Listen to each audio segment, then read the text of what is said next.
Hi guys, welcome back to my channel. मैं हूं आपकी अलीशा। तो जैसा कि आप लोग जानते हैं, मैं हर बार अपने बर्थडे पे कहीं जाती हूं, वो भी भोले बाबा के मंदिर। पिछली बार हम काशी गए थे और इस बार हम जा रहे हैं केदारनाथ, वो भी अकेले, मैं और दीदी। और इसी वजह से मम्मी बार बार फ़ोन कर रही थी, तो दीदी मम्मी से फ़ोन पे बात कर रही थी। मम्मी कह रही थी सब ठीक तो है ना। तो दीदी ने कहा हाँ सब ठीक है। हम लोग बस में बैठ गए और ये देखिए हमारी प्यारी सी बस। देखो मेरी शक्ल पे 12 बजे हुए हैं गाइस, क्योंकि मैं आपको बताना चाहती हूँ आज मंडे था और सावन था, तो मेरा फास्ट था। ऊपर से मेरी दीदी कोल्ड ड्रिंक पी रही थी, केला चिप्स खा रही थी और मुझे देख देख के मेरे मुंह में पानी आ रहा था। माफ़ करना भोले बाबा, लेकिन मैं क्या करूँ, देख के कंट्रोल नहीं कर सकती। फिर हम लेट गए थे क्योंकि रात हो चुकी थी, तो कब तक बैठे, तो इस वजह से हम लोग लेट चुके थे। और पर हम लोगों को नींद नहीं आ रही थी। दीदी फ़ोन पे मीम्स देख रही थी और तो मैंने सोचा तब तक लाओ मैं बिग बॉस ही देख लूँ, my favourite show big boss. तो आज के शो में मैं आपको बता दूँ गाइज़, एलविश आए थे कटारिया को सपोर्ट करने और फैज़ू आए थे अदनान को सपोर्ट करने के लिए। तो आज का शो ना बड़ा मस्त होने वाला था। देखो हमारी ऑडियंस भी आ चुकी है, हमारे एलविश भैया भी आ चुके हैं। तब तक मैंने सोचा कि क्यों ना थोड़ा सा बाहर का नज़ारा लिया जाए, क्योंकि हमारी बस हो चुकी थी स्टॉप, क्योंकि सबको डिनर करना था इस वजह से।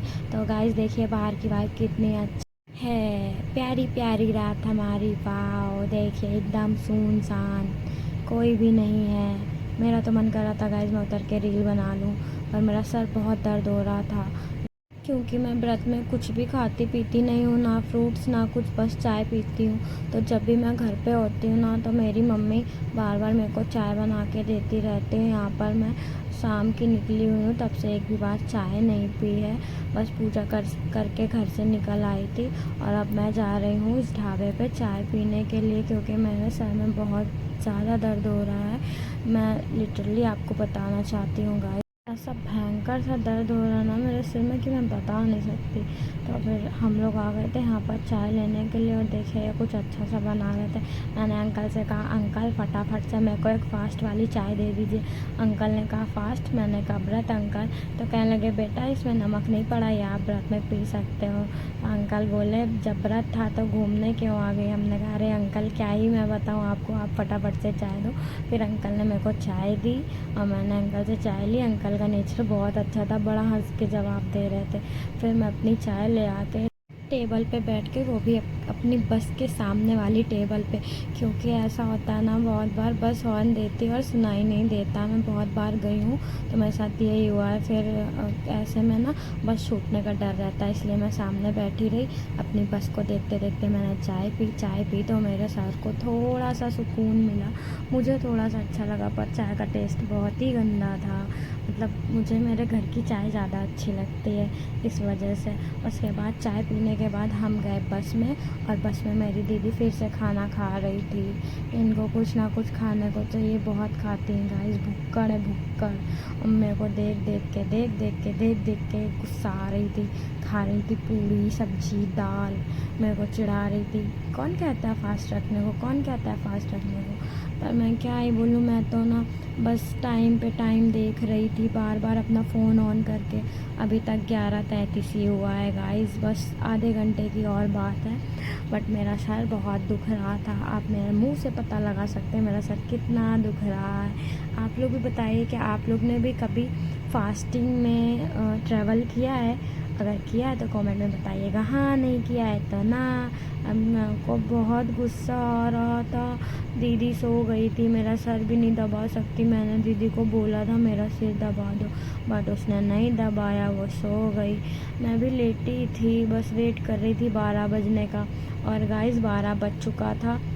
जैसे ही 12 बजा मैंने निकाल लिया खाना ये, और दीदी भी जग चुकी थी बेचारी, कहने लगी तुम खा लो, मैं तुम्हारा वीडियो बना ले रही हूँ। और मैं खाना खाते हुए कैसी लग रही हूँ आप लोगों? मेरे को इतनी तेज़ भूख लगा था गाइस, मैं आप लोग को बता नहीं सकती, और मेरे को खान दो। पर वो कहते हैं ना भूख जब तेज़ लगी होती तो खाना भी नहीं चलता। मैंने निकाली तो 4 पूड़ी थी, बट खाई सिर्फ 2 ही थी, वो भी बड़ी मुश्किल से खा पाई थी, बाकी की बची 2 दीदी ने खाई थी। फिर मैं फ़्रेश हो गई, देखिए मेरी मेरी शक्ल पे जो 12 बजे थे, अब वो 12 नहीं बजे। अब मैं हैप्पी हूँ, क्योंकि जब पेट में पड़ान तो सूजा हरामीपन, हमारे कानपुर में ऐसे कहते हैं। आपके शहर में क्या कहते हैं, क्या नहीं कहते हैं, आप मेरे को बताइएगा। और आप कहाँ से मेरा वीडियो देख रहे हैं ये भी बताइएगा। मैं तो कानपुर से हूँ। फिर हम गए लेटने को, क्योंकि पूरी रात तो जाग नहीं सकते, नींद तो आनी नहीं थी, बट लेटे थे हम लोग। लेकिन ये महारानी लेटने दें तब ना, इनका तो 1 घंटे फैशन ही नहीं बनता। उठती हैं, बैठती हैं। और गाइस अब सुबह के बज चुके थे 6 आधा। तो फिर यहाँ पर बस रुकी थी मॉर्निंग में कि लोग फ्रेश हो सकें, जो चाय नाश्ता करना है कर लें। मेरी नाश्ता करने की आदत नहीं, तो मैंने पी चाय। और फिर हम पहुँच गए ऋषिकेश। ऋषिकेश से हमने पकड़ी टैक्सी, और टैक्सी में बैठ के जा रहे थे। गाइस यहाँ का मौसम बहुत अच्छा था, बहुत ठंडी ठंडी हवा चल रही थी। यहाँ बिल्कुल भी गर्मी नहीं लगती है। बाहर का व्यू बहुत अच्छा लग रहा था। पर गाइस मैं आपको एक बात बता दूं, जो चीज़ आँखों को दिखती वो फ़ोन में कैप्चर नहीं होती। और हमारे टैक्सी वाले भैया हम लोगों को घुमाते हुए लेके जाने वाले थे। फिर हम पहुंच गए देवप्रयाग। देवप्रयाग में हमने देखा अलकनंदा और भागीरथी का संगम। ये देखिए, एक दो धार निकल रही है पानी में, एक थोड़ा सा मटमैला पानी है और एक बिल्कुल नीला दिख रहा है। भाई मैं जान गई, ऐसे ही नहीं कहते उत्तराखंड को देव की नगरी, सच में है ये देवों की नगरी। फिर हम पहुंच गए थे सोनप्रयाग। गाइस मैं आपको बता नहीं सकती कि मेरी आंखों के सामने क्या था और मैं क्या सोच रही थी, कि जिस चीज़ के सपने मैं बचपन से देख रही थी उस सपने के आज मैं बहुत करीब थी। मेरी खुशी का कोई ठिकाना नहीं था गाइस, मैं बहुत बहुत ज़्यादा ही खुश थी। और फिर हमने लिया टैक्सी फिर से, क्योंकि अब हमें जाना था गौरीकुंड की ओर। और गौरीकुंड की ओर जाके फिर हमें अपना ट्रैक शुरू करना था। फिर गाइस हम पहुंच चुके थे अपने गौरीकुंड के पास, जहाँ से ट्रैक शुरू होता है। और हमने ट्रैकिंग शुरू भी कर दी थी, पर मुझे अभी भी यकीन नहीं हो रहा था कि मैं केदारनाथ पहुँच गई हूँ और मैं ट्रैकिंग कर रही हूँ। बाप रे, मैं इतना भारी बैग लेके चल रही थी। अभी तो मैंने स्टार्ट ही किया था, तो इतना वो नहीं लग रहा था। मैं बड़ी एक्साइटेड थी, एक्साइटमेंट में। फिर मैंने चलते चलते देखा इन घोड़ों को। लोग इन घोड़ों के ऊपर चढ़ते हैं, उतरते हैं। गाइस मैं सच आपको बता दूं, यहाँ पे खाली पैदल नहीं चला जाता, तो इन घोड़े लोगों को बिठा के कैसे चलते हैं। और यहाँ रोड इतनी ऊबड़ खाबड़ है और ये चढ़ैया है। गाइस मैं एक चीज़ आप लोग को बता दूं, अगर आप लोग कभी आ रहे हैं तो प्लीज़ पैदल आना, घोड़े पे मत, क्योंकि उन्हें बहुत दर्द होता है। और हम लोग ट्रैक करते करते करते करते बहुत थक चुके हैं। रात के बज चुके हैं कम से कम 12:30, और अभी भी हम ट्रैक कर रहे हैं। मैं सोच रही थी कि हम लोग कम से कम 2-2:30 बजे तक पहुंच जाएंगे ऊपर, मतलब केदारनाथ मंदिर, बट नहीं पहुंच पाएंगे, बहुत मुश्किल है, क्योंकि बहुत लंबी चढ़ैया है गाइस।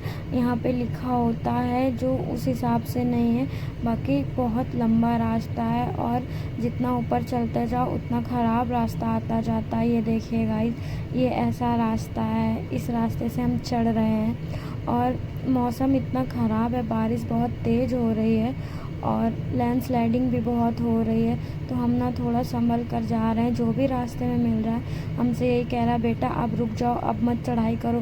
पर हम सोच रहे थे जितना अभी चढ़ लेंगे सुबह उतना ही कम हो जाएगा। तो गाइस हम लोग चढ़ाई करके यहाँ पर शाम के 4 बजे पहुँचे हैं, और हमने ले लिया है टेंट। इसमें हम थोड़ी देर आराम करेंगे और फ्रेश होके नहा धो के फिर शाम को 6 बजे मंदिर जाएंगे आरती देखने के लिए। गाइस फाइनली मैं आपको बता नहीं सकती, मेरा ड्रीम प्लेस मेरे सामने है। बस मुश्किल से 6-7 कदम की दूरी पे मैं केदारनाथ मंदिर पहुंच गई हूँ। वो देखिए थोड़ी थोड़ी सी लाइटिंग आपको दिख रही होगी, वो मंदिर की है। तो गाइस हम लोग आरती देखने आए हैं। आरती का समय हो चुका है, यहाँ पर 6 बजे आरती होती है। अगर आप लोग भी कभी प्लान कर रहे हो तो ये नाइट वाइब ज़रूर देखना है यहाँ की। मेरा तो मन है नाइट और डे दोनों टाइम का व्यू देखो यहाँ पर। गाइस यहाँ पर जो सुकून है वो आपको कहीं नहीं मिलेगा सच में। फिर हम आए भैरवनाथ, जो कि केदारनाथ से 1.5 किलोमीटर का ट्रैक है। कहते हैं अगर केदारनाथ बाबा के दर्शन किए और भैरव बाबा के दर्शन नहीं किए तो दर्शन अधूरे माने जाते हैं, तो इसलिए हम लोग आए थे भैरव बाबा के दर्शन करने। इसके बाद हम लोग आए तुंगनाथ, जिसे विश्व का सबसे ऊंचा मंदिर माना जाता है। इसके और ऊपर चंद्रशिला है, जहाँ पे भगवान श्री राम ने तपस्या करी थी। गाइस यहाँ से व्यू सिर्फ बादल ही बादल दिखेंगे, क्योंकि ये विश्व का सबसे हाईएस्ट टेंपल माना जाता है और ये बहुत ऊंचाई पे बना हुआ है। ये देखें, यहाँ पे सिर्फ और सिर्फ बादल ही हैं और इसे मिनी स्विट्जरलैंड भी कहते हैं। इसके बाद हम लोग आए बद्रीनाथ, जहाँ पे नारायण यानी कि विष्णु भगवान विराजते हैं। यहाँ कहते हैं कि यहाँ शिव जी और पार्वती जी रहते थे। फिर ये जगह विष्णु जी को पसंद आ गई, तो शिव जी ने और पार्वती जी ने उनको ये उपहार स्वरूप दे दी थी। यहाँ की वाइब भी बहुत अच्छी गाइस।